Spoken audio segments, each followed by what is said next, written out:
The Hunt Palmer Show. A magic beyond anything you could ever imagine. You are now listening to The Hunt Palmer Show. Brought to you by Sagrera Farms on 104.5 ESPN Baton Rouge. Locking down the middle of the day. You really think that's the best idea? Live from the Mercedes-Benz of Baton Rouge studio, this is Hunt Palmer. It's quite a piece of work. Welcome in. Hunt Palmer coming to you from the Mercedes-Benz of Baton Rouge studio downtown in the capital city on this Thursday. Means we're brought to you by Sagrera Farms, premium Angus beef. Working towards the weekend. Appreciate you hanging out with us. Got Jacob Beck and Paul O'Neill back there on the ones and twos, and lots to do over the next couple of hours. On Thursday, we always talk to Luke Johnson. We'll do that coming up at 2 o'clock. He's been at Saints camp throughout the duration of training camp, which is about a week and a half in at this point. And we'll talk to Luke after everything's settled down there in Metairie. So that's at 2 o'clock instead of 1:15 today. And then excited to talk to Jay Johnson, LSU head baseball coach, coming up at 2:30. The actual draft deadline to sign is today. There's no drama left in LSU's respective signings. But I just kind of wanted, now that the dust has officially settled in about 4 hours, just want to chat with Coach Johnson about where he feels like the roster is, what the summer's looked like for him, and get a little bit of a look at fall. And then we will close the book on baseball for quite some time until they crank things back up in October for fall practice. So excited to talk to Jay Johnson at 2:30. Lots and lots to do. Let's get it started with our Genesis opening drive. It's time for Hunt's Opening Drive, presented by Genesis of Baton Rouge.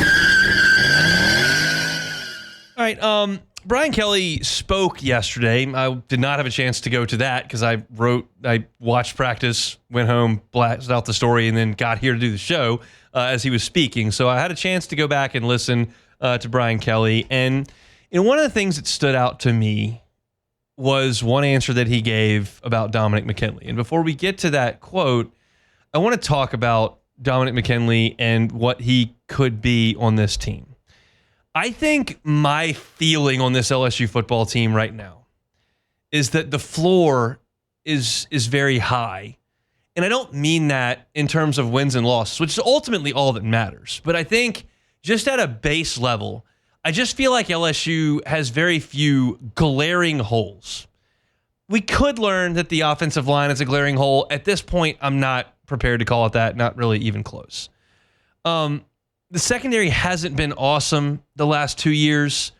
Am I prepared to call it the 2011 secondary? No, but I feel like you got a lot of guys that can probably play at a pretty high level. Is your running back group massively deep? No, but you've got some guys with some talent that should be very serviceable players for you. Like, it just feels like across the board, there's not anything that I should look up and look at LSU and see that, oh, they're 15th in the league in that. Like, it just doesn't feel like that to me. Now, I don't know, other than the quarterback and the wide receivers, like what should be first potentially in the league. And that's kind of where I want to go with this Dominic McKinley segment.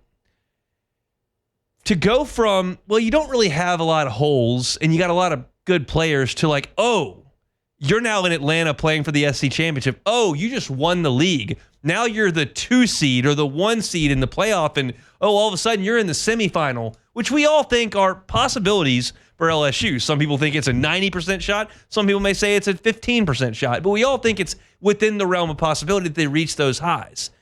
And you only reach those highs when you have players become stars. Like, you can't name a great LSU team that didn't have stars. And right now, I could look at Garrett Nussmeier and call him a star. And then you got to kind of work to find the next one. It's probably Whit Weeks, and I'm fine with that. And then Harold Perkins has shown some of that. But beyond that, like, you ready to call Aaron Anderson a star? I'm not going to fight you on it, but, like, he's a 5'8" slot receiver who's probably going to catch 800 yards worth of balls. Is he going to go in the top 15 picks of the draft? I don't think so. I mean, Nick Anderson looked like a star 2 years ago. You're going to call him that right now? He's running third team. It's hard to find guaranteed surefire stars on this team, and those are the guys you've got to look for. And every single year, players emerge. It's just part of it. And so I've teed all this up to suggest that Dominic McKinley is certainly a guy who could be a star. He wasn't last year because, well, He came in with a lot of fanfare for good reason. He was a 5-star recruit, the number 1 player in the state of Louisiana. And then he gets hurt in camp. So you kind of don't play the first month of the season. Made his way into the rotation mid-season. He played in the last 10 games. But what was his best game? What was Dominic McKinley's best game? It was against Oklahoma. He had 4 tackles and 2 sacks in the last game of the regular season. I don't know how much of that was growing up. I don't know how much of that was technique. I don't know how much of that was kind of lucking into 2 sacks. I don't know how much of it was the camp injury. But he worked his way into a depleted defensive tackle rotation and showed some signs of promise late. Well, now he's healthy, had a spring, had a summer, and is going into his fall. And if I was pointing to players that could emerge as stars, like, this is one that would make sense. And Brian Kelly talked about Dominic McKinley, and this quote you've probably heard by now because it's 25 hours old, but he talked about going into his true sophomore year and what may be for the defensive tackle. He's forced our athletic development staff, our training staff, athletic training and weight training. We ran out of weights for him to max squat. He was 650 pounds max squat. And so I just throw that out to you as how powerful he is. And he's such a great kid. He's so grounded. He wants to get better every single day. And he has elite strength and numbers from that perspective. So, yeah, he's going to play a major role in what we do. He's still learning. Coach Williams has got him with him right on his hip every day, but he's enjoyable to coach. And look, there are plenty of power lifters that can't stop a read option, okay?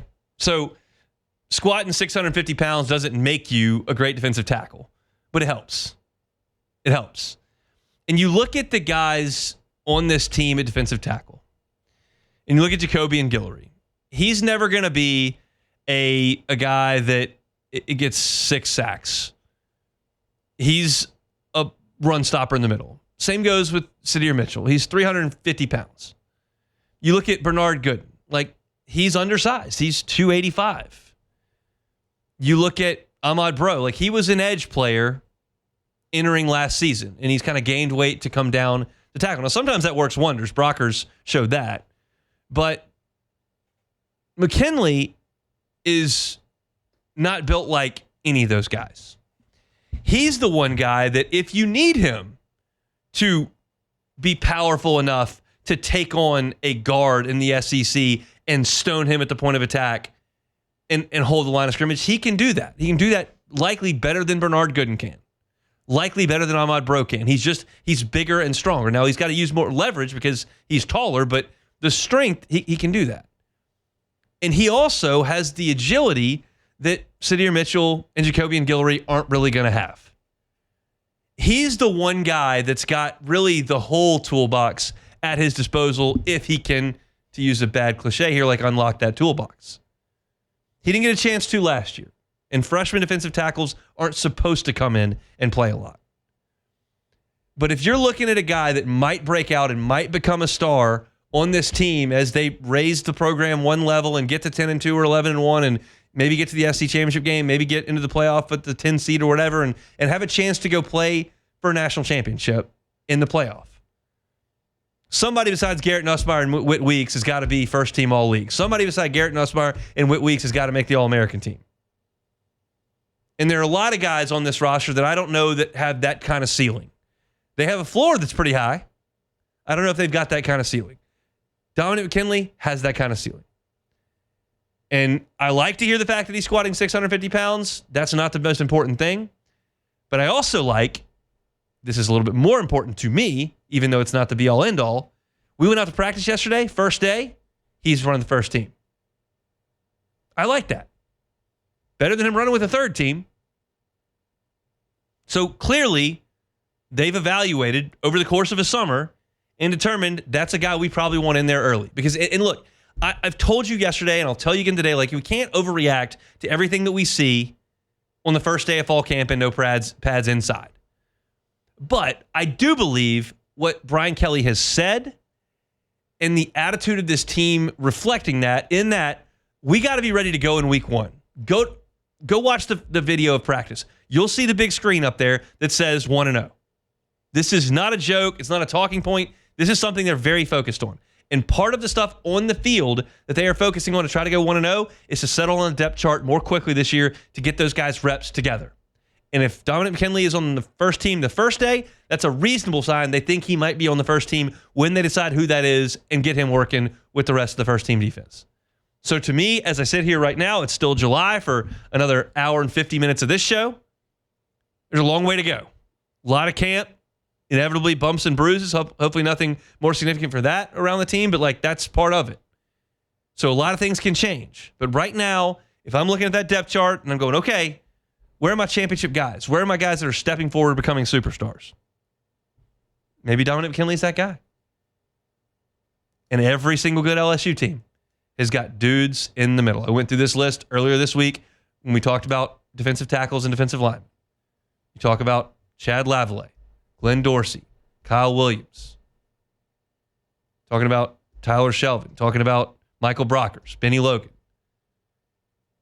A lot of those guys were stars in the NFL. Some of them didn't make it as long in the NFL. But when they were in purple and gold and they were in the middle, they were a problem.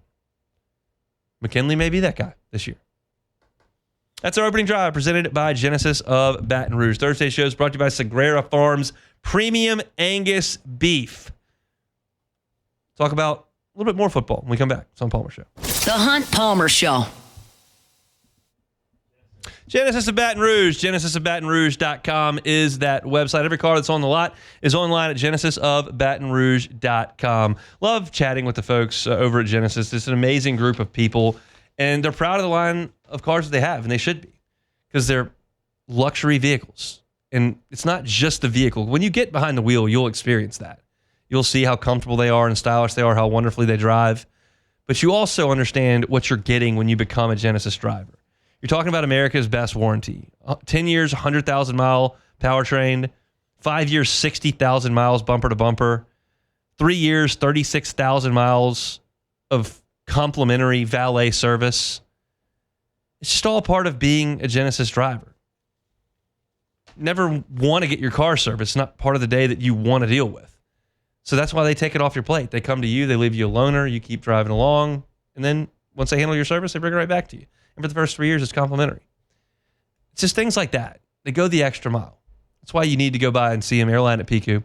It's Genesis Baton Rouge. Find them online, GenesisofBatonRouge.com. You're listening to The Hunt Palmer Show, brought to you by Sagrera Farms.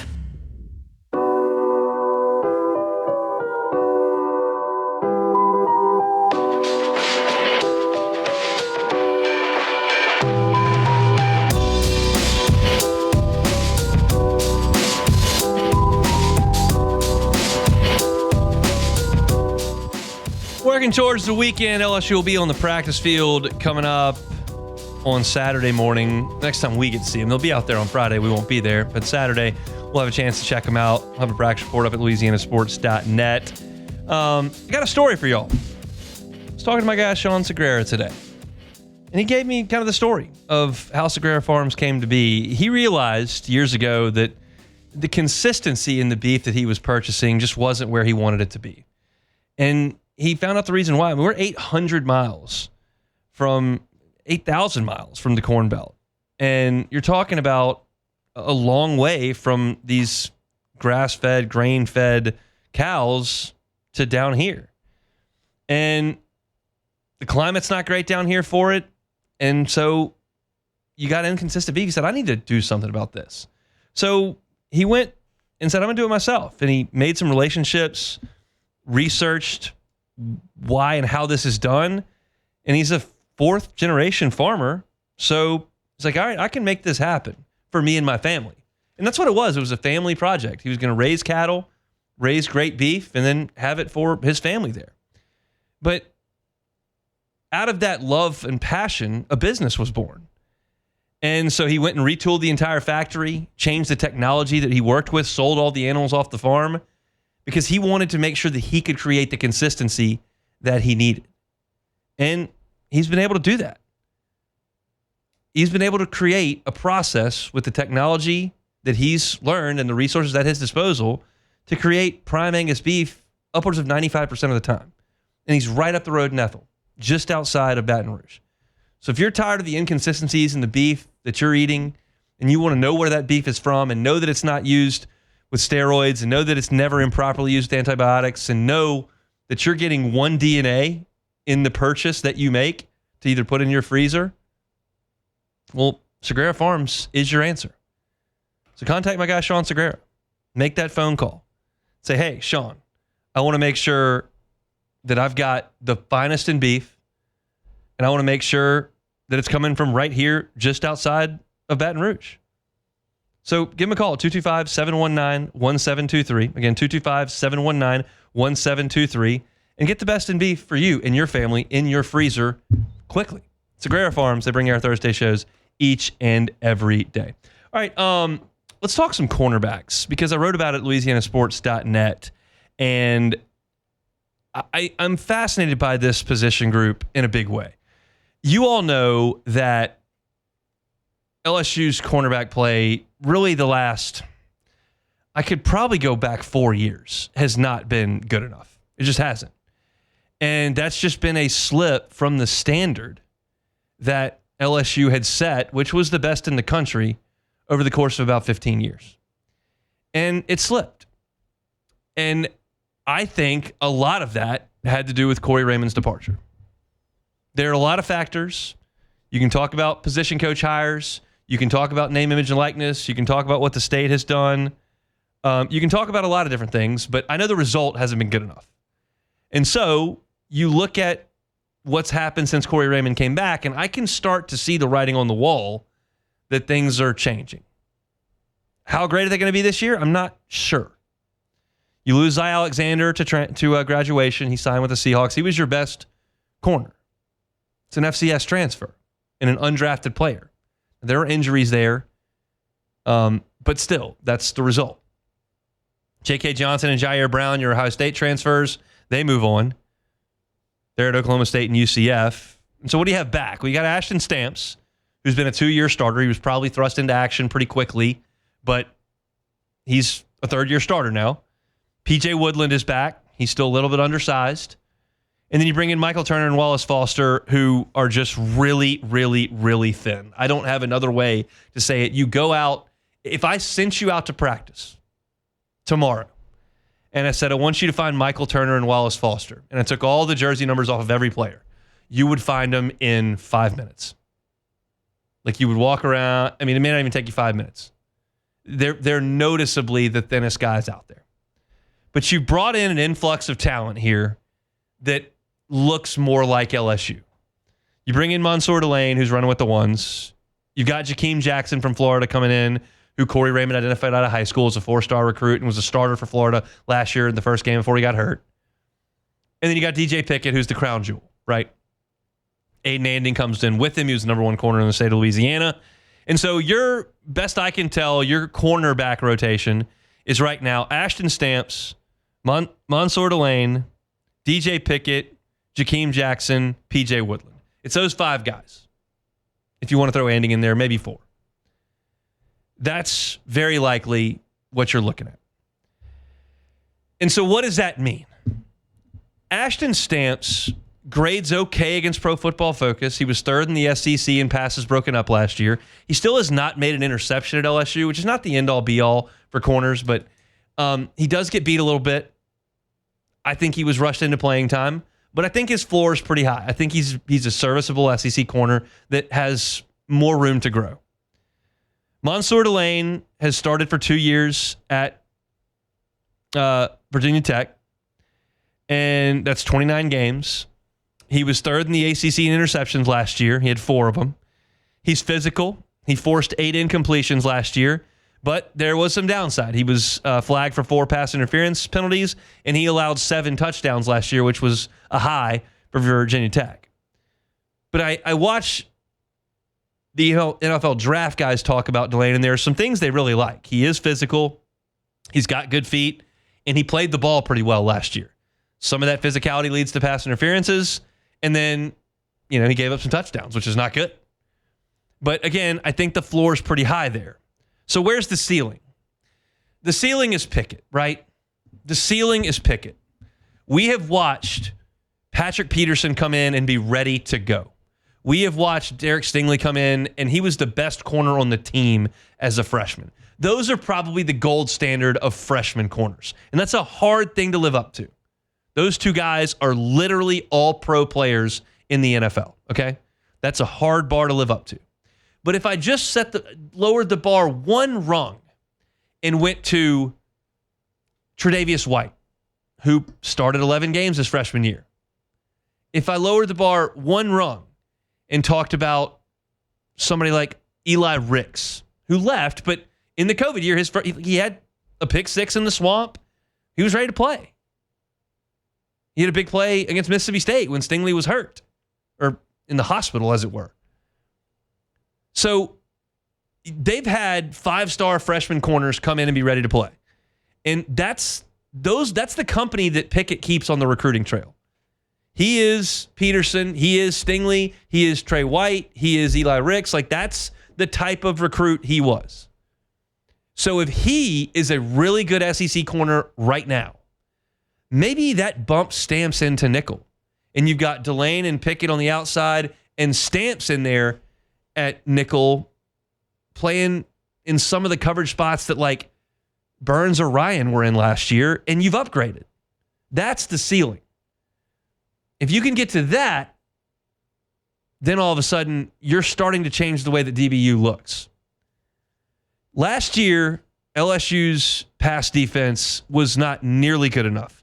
I don't know that we paid enough attention to it. You were 10th in the SEC in passing yards allowed per game, and you were 12th in the SEC in completion percentage allowed. Now, third down is a complicated statistic based on all the factors that go into it. How do you do on first and second down? What is your average line to gain on third down when you're on defense? Sometimes it's not the pass defense's fault because you've been giving up stuff on the ground and they're always in 3rd and 2 and you just get beat.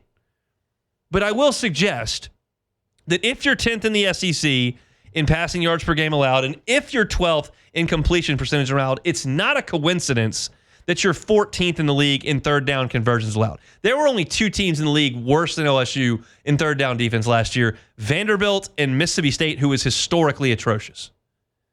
So that's not nearly good enough. I know that we looked at last year's defense and thought, well, they've gotten a little bit better.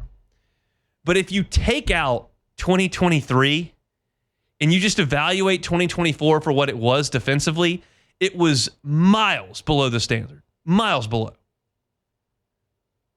So, yes, there was a stride made, and I'm not pinning that on Blake Baker. I'm not saying he did a bad job at nothing of the sort. I'm not saying what LSU did last year is an indicator of what they're going to do this year. I think it's a brand new team, a brand new culture, a second-year coach with a little bit different staff. Like it's different. But it wasn't good last year. And the defensive backs were not good enough. And I called for that 2 years ago when Jordan Travis absolutely lit them up in Orlando, and I was worried about it last year against Lincoln Riley. And truth be told, the DBs held up for 2.5 quarters against USC last year. LSU was leading the game. USC was not really moving the ball. The defense was good for 2.5 quarters. The last quarter and a half, it was a disaster. Now, there was 2 acrobatic, ridiculous USC catches that are not really bad defense, but more spectacular stuff on the offense. But when LSU needed to either get a pass rush and knock the quarterback down, Miller Moss was up the entire second half, or cover somebody on the back end. They couldn't do it the last quarter and a half of the game. And that's how you have to win games. When you get a lead, you've got to rush the passer and cover somebody. And LSU couldn't do it last year when they needed to.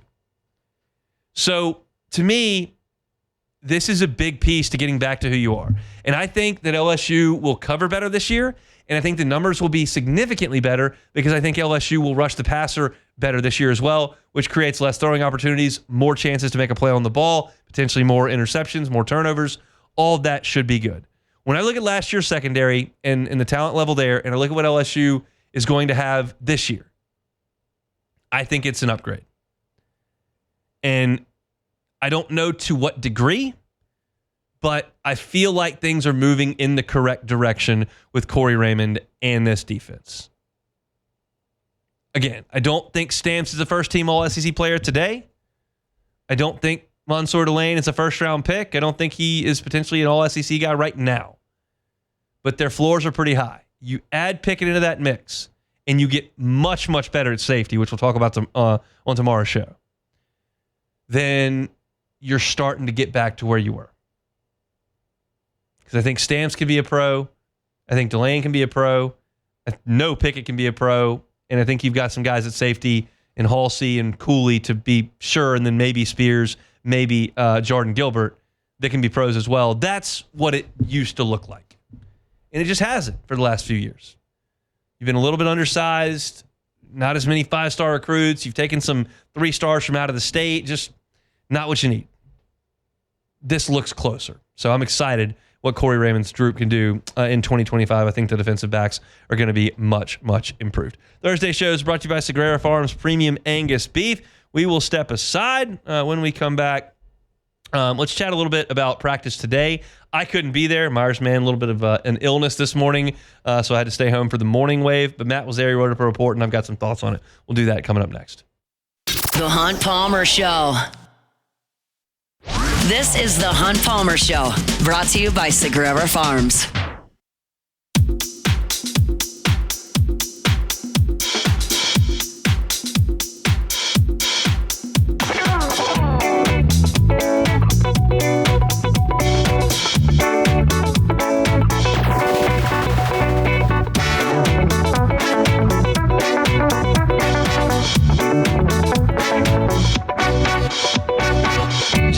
LSU head baseball coach 1 hour from right now. We'll chat with him about the dust settling on roster building for the 2026 season. So we'll catch up with Coach coming up an hour from right now, 2:30 for our interview with the head man over there for the national champs. Let's talk some football right now, though. We'll continue that discussion going. We got Saints coming up at 2 o'clock with Luke Johnson. That's 25 minutes away. LSU, again, indoors today for the media availability piece of the practice.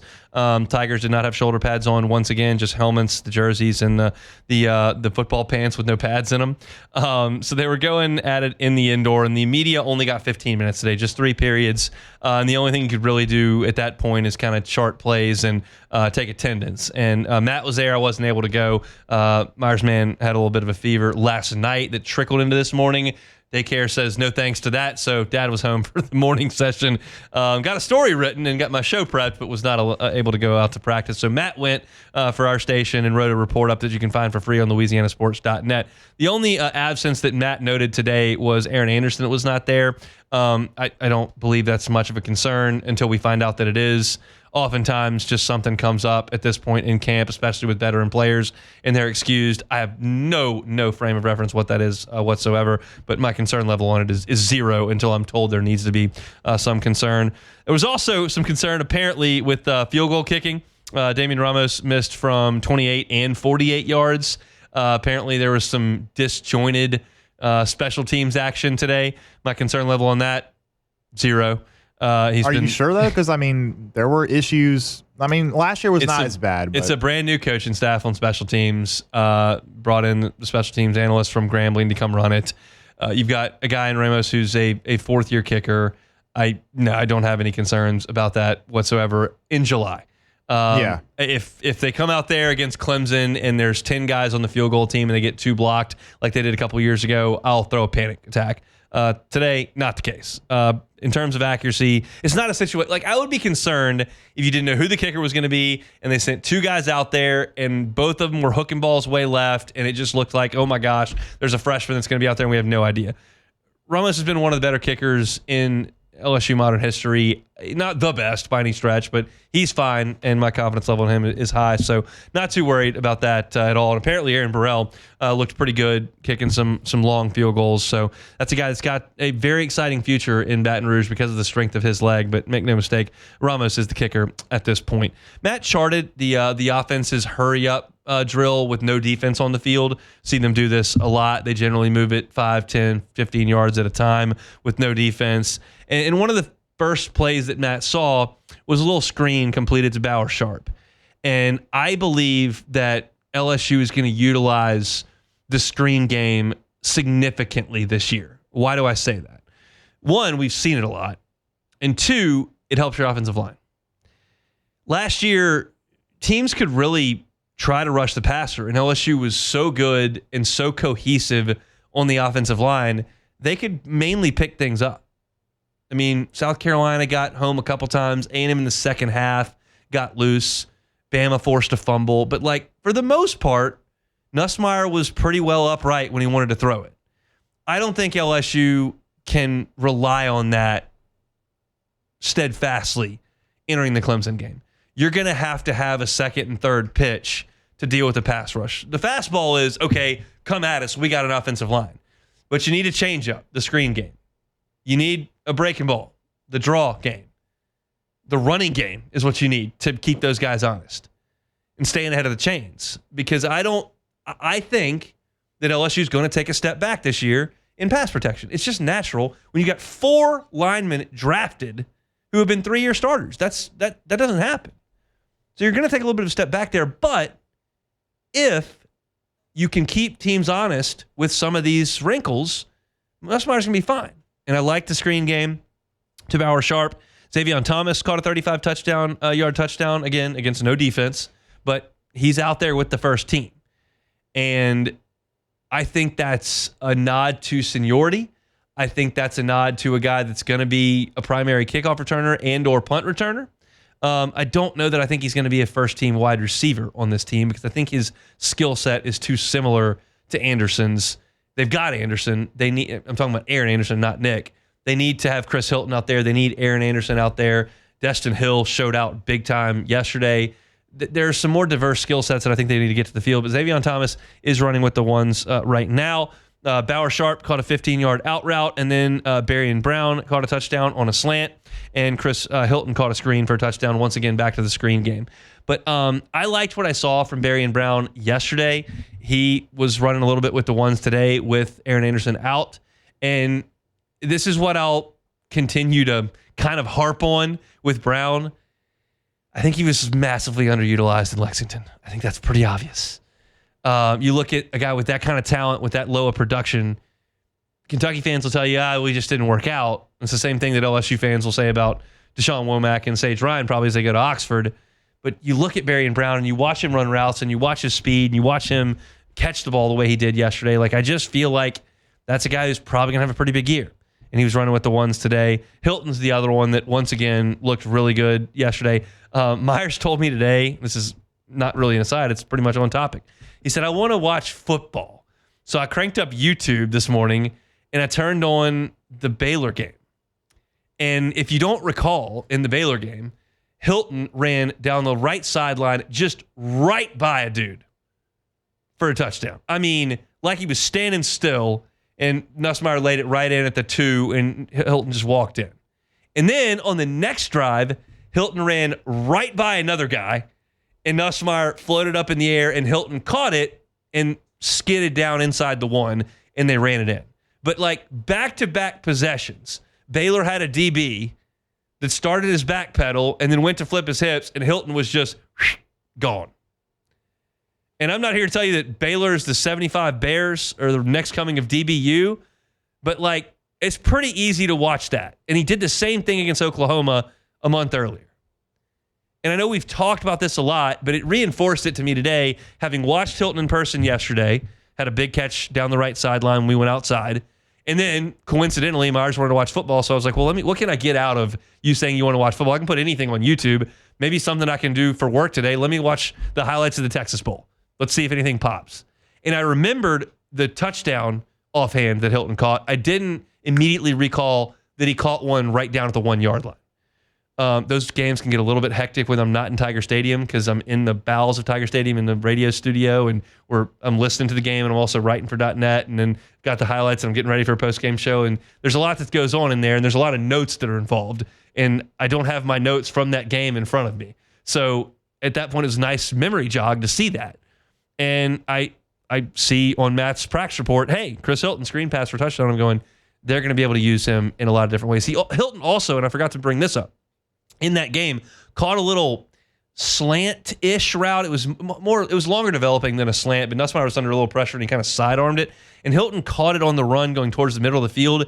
He looked like he was in fast forward, and all the Baylor guys were on play. I mean, he just zoomed right up the middle of the field, and it took 3 guys converging at the next level to slow him down. But when he was on the same level as guys that were trying to cover him, he ran right by them. He's going to be explosive. He's going to be a problem for other teams. Juwan Johnson took the first rep at quarterback for the second team and handed off to Caleb Jackson. I mentioned this yesterday, but he's not in a no-contact jersey. That's of note, and I think they're working a package for him in the running game. Michael Van Buren came in, threw a 35-yarder to Jelani Watkins. Then Destin Hill made a catch on a quick slant. Van Buren overthrew Kyle Parker. And then Colin Hurley came in and threw a tight end screen to Donovan Green. Then hit a couple of backup wide receivers in Phillip Wright and then a check down to Phillip Wright. And then Hurley's next intended pass was to Nick Anderson, which brings me to my last point here of this practice report, which wasn't a ton because the media got 15 minutes. Nick Anderson was out there. As Brian Kelly said yesterday, Nick Anderson was out there and able to do some 11-on-0 and some stuff that he wasn't doing yesterday. I did not like going out to practice yesterday and seeing Nick Anderson holding his receiver gloves when the team was going through drills. But Brian Kelly cleared that up right after practice yesterday. Said, look, concussion protocol from a car accident. It's on his last day. He's going to be fine. He'll be with us tomorrow. And he was tomorrow, which is today. So good stuff there from Matt. If you want to read that practice report, it's up at louisianasports.net. We do not have access tomorrow to practice. They will do that behind closed doors. But Saturday, we get the whole thing. So clearly we want to have a show on Saturday. But if you want Saturday's practice report for free, you can check it out when that's done, probably around noon at louisianasports.net, where we've got all your practice reports, as well as Saints reports. And we'll talk Saints coming up with Luke Johnson, who was at Saints camp today. It was interesting to watch the Saints today because they let the reporters tweet during practice. What a novel concept. You get in big trouble some places for that. So they let the media do that. They had a lot of content there, so we'll talk to Luke about all of it when we come back. I want to talk to Jay Johnson in 45 minutes, but when we come back to close out the hour, we'll spend some time talking about what Brian Kelly had to say yesterday on the Hunt Palmer Show. The Hunt Palmer Show. One Bath and Closets. OneBathAndClosets.com is the website. David Duvall and his team, 30 years redesigning and remodeling bathrooms and closets. You hear that redesigning and remodeling and you think, that's going to be expensive. That's going to take a lot of time. They're going to be in my house a long time. It doesn't have to be that way. They can do tub to shower conversions. If your bathtub doesn't get used, if your bathtub is old and dingy, you live in a bit of an older house, maybe the bathtub doesn't function properly, can't clog it up, it doesn't work. Well, don't just hire the guy down the street to come over for cash and try to kind of rig it up for a few more months. Just call David Duvall and his team at One Bath and Closet. Say, hey, I need to do a tub to shower conversion. I don't use this tub anyway. Let's put in a walk-in shower. Changes the entire aesthetic of your bathroom. Changes the functionality of your bathroom. You spend a lot of time in there in the mornings and in the evenings. Just dress it up a little bit. It's One Bath and Closets. You can get that free consultation online at onebathandclosets.com. David promises one thing. He's going to do it right the first time and leave the competition behind us. One Bath and Closets. Find him online at onebathandclosets.com. You're listening to The Hunt Palmer Show, brought to you by Sagrera Farms.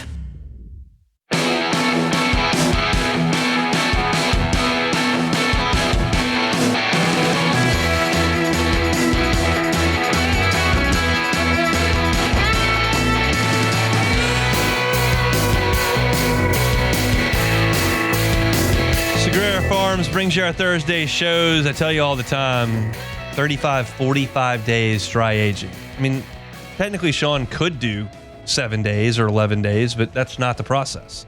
That doesn't produce the best result. It's going to be 35 or 45. So we know when those animals are going to be ready.